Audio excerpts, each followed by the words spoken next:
What those people stole from you, you can't buy back. But you don't gotta be what they said you were.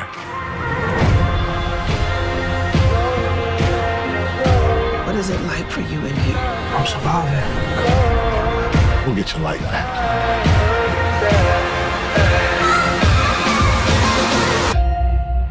Take it back.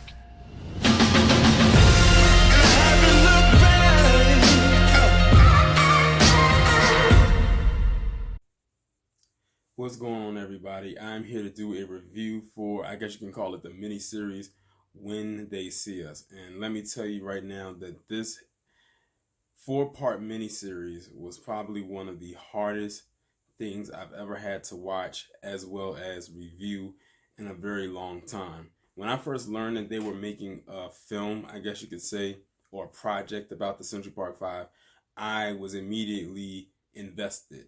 Because when I first learned of their stories years ago, I said that this story needs to be told. I don't know how it's going to be told. I don't know if it'll be documentary style. And I think they might have a documentary about it.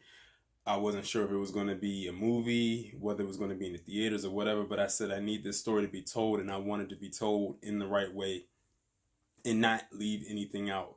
And I guess the people over at Netflix must have heard my thoughts. Because they got with Ava DuVernay. While I have some issues with her, I do have to give credit where credit is due. She did the damn thing with this project, just like she did with that film 13th, which is another good documentary, I guess you could say, which is also on Netflix. And if you haven't had a chance to watch 13th, I suggest you watch that as well. I learned a lot from that documentary. But anyway. When They See Us, of course, is basically the story about the Central Park 5, which is a case that happened back in April 19th, 1989. And ironically, that was just a couple weeks before I was born, because I was born May 4th, 1989. So I was born like literally on the cusp of right in the same region around this happening. And of course, that was the infamous case where 5 boys, 4 who happened to be black and 1 who was Puerto Rican, got caught up in this whole debacle where a white female jogger was brutally raped and attacked inside Central Park during her nightly run. And basically all the guys were just going to the park to have a good time, and they managed to get caught into the crosshairs of all of this stuff. Man, let me tell you, these boys did not stand a chance. Like, they railroaded them from Jump Street. Like, they did not stand a chance against the system that was about to hit them. And because they were so young, they took advantage of that and decided that we're going to pin this on them, and they're not even going to realize it until it's too late. I mean, everyone from law enforcement to higher ups were ready to hit these boys with everything that they have. And these boys were like, if I had to guess their age ranges, maybe between 14 to 16, maybe 17 years of age. Like, they were minors. Like, none of them were of adult or of legal age when all of this happened. And it's messed up because it was a lot of coercion going on. Like, they kept forcing them to confess to a crime that they didn't commit. They literally did a lot of underhanded and illegal things because they took advantage of the naive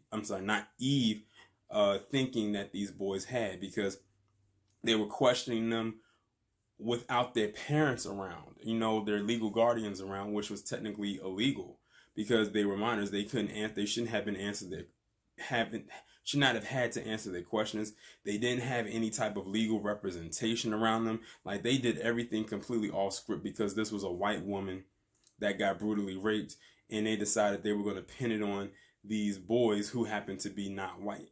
Like, it was a lot of race that played into this, no matter what anybody says. They tried to, the people involved tried to go off of that and say that it wasn't race involved, but it definitely clearly was race involved.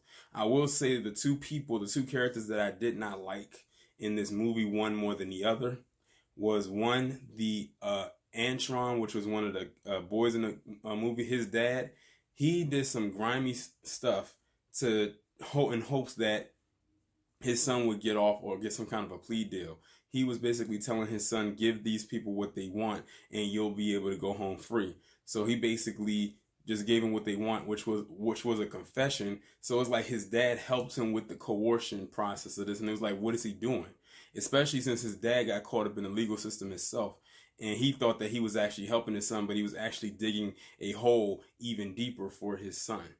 The other person I hated in this movie, ironically, was Felicity Huffman. Yes, that same Felicity Huffman that is involved with that college scandal going on right now was in this movie, and she played, let's just put it this way, Felicity Huffman played a mean bitch in this movie. She really did. Like, she was like the lead detective, I guess you can say that's what her character was. I and other people who was watching this could not stand her character at any time she was on screen. She kept referring to the boys as monsters. She kept calling them thugs and everything like that. And like, you can tell she just had a lot of pent up anger against these boys. Every time she came on screen, she just had an issue with them. Like, she just knew in her heart, if she has a heart, or if she had a heart, that, or I should say that chest cavity that lacks a heart, that these boys did it. And, you know, they went through the whole trial. They went through the whole procedure and everything like that. And, you know, they thought they were scot-free because they had when they were doing the trial, they had the victim come up there. She was so messed up that she could barely walk. She lost her sense of smell, and her memory was pretty much shot. She couldn't remember anything that happened the night that she was attacked or raped, and that really didn't help the case with the boys because they didn't have anyone that they could pin the rape on. And then they brought in like a analyst, like a scientist, to do like the DNA and everything like that. The DNA did not match any of the boys, so you would think that, you know, they would be scot-free and everything like that, but they still found a way to find these boys guilty because of the coercion that the cops made them do. I mean, it looked like first 48 in there. They basically having the boys snitch on each other, and a lot of the boys that were saying so-and-so did this, they didn't even know who those guys were. So the cops were throwing names out there, and the boys was like, we don't know who this is, we don't know who that is, but they kept doing that in hopes that they would give them a confession. And all that I'm talking about right here is happening in the first two parts. The first two parts were probably the most intense parts, especially part two, because that one focused more so on the trial of the miniseries. And they basically did all of that just to find them guilty, even though DNA pretty much cleared them. And of course, they threw that part in there about Donald Trump when they had his news clip when he said he wanted to take out ads to put into the newspaper to bring back the death penalty. Like, he actually did call upon the death penalty, as we already know. We've talked about this plenty of times, on these boys to, you know, kill them, to have them executed. But, you know, the state of New York hasn't had the death penalty in years. So it's like, it's just like an all around really messed up thing. But I would say that one of the parts that, you know, got me, like, it's so much that happened, but part 3, because I just pretty much talked about what happened in part 1 and part 2. But part 3 talks about 4 of the guys adjusting to life after getting out of jail. Now, these 4 guys were in juvenile detention, which is basically, I guess you can say, kiddie jail. And they were basically there and they were adjusting to life after getting outside of jail. I say the one that had it the hardest was probably the Raymond Santana character, because they were talking about how he was trying to get employment and everything like that. And what I liked about this movie, it gave an open look to what is life for a person who's coming out of jail trying to readjust to civilian life after being incarcerated for such a long time. They get out of jail, they go in at one period in their life, and they come out after being so long, and then everything starts to change. Things look different. But with his character, he's trying to get employment because it's a part of his parole. He has to have a job, and he has to follow up with his parole officer every 90 days. Now, the problem is he has a curfew where he has to be inside of his house at 7 p.m. and not out of his house before 9 a.m. And with most jobs, you have to be at work before 9 a.m. So it's kind of hard for him to do that and find employment that will adjust with that particular schedule. Then he has to whenever he's like checking off certain boxes, he has to check this and that box. And it's like, it's hard to get employment when you're literally confined to, like, it's almost like you're boxed in. You can't really move. You can't really function. And that just gives you a glimpse of what life is like for a person trying to find a job, like honest work. And to be honest, that's how a lot of people end up slipping and falling back into prison, because they can't find any kind of gainful employment when they've been incarcerated, even if it's a crime that they didn't commit. And that actually showed that did happen too, because he had to end up selling drugs. Like, he had to end up selling crack in order to make ends meet, because he was getting ready to move in and get an apartment with his girlfriend, and he couldn't like do it. And the other character, the Antron character, he had to take a job working at a movie theater, as the I guess you could say as the janitor. Like, he was the one who cleaned everything up, and he ended up getting a girlfriend there, and she always talking about how she wanted to go to these restaurants and everything like that, but he couldn't afford to take her because he only got paid $300 every 2 weeks, and he had to take $100 just for himself, and he had to give the other money to his mother to help take care of his sick father. So he really wasn't making any money like that, and it put a strain on their relationships. And that's another thing I'm gonna talk about. They had a hard time getting, good relationships with their women because of money. So it lets you know that money was always an issue, or their reputation was always an issue, and everything, like that.